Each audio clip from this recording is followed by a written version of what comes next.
Máquina aqui, visão de dentro da cabine pra fora, viu?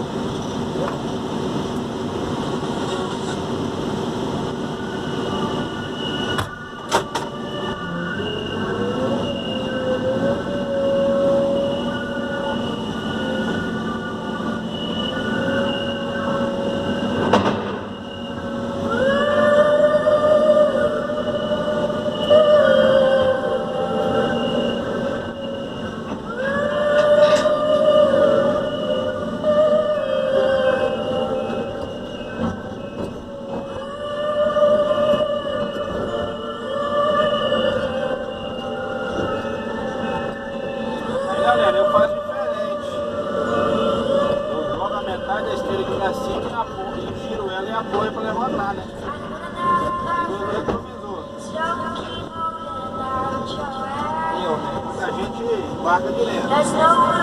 Não gosto não.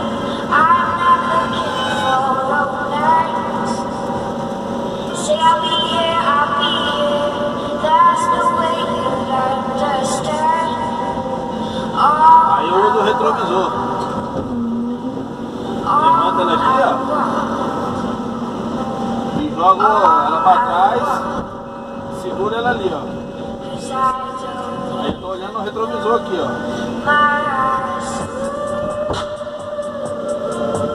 O retrovisor ajuda muito.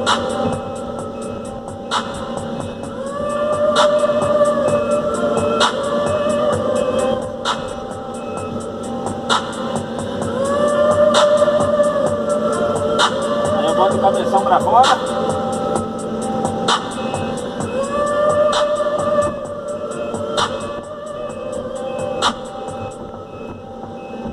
Vai alinhar aqui antes de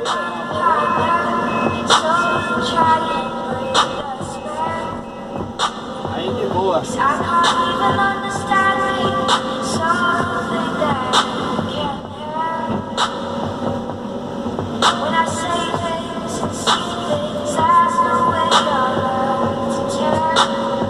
Meu capa 10.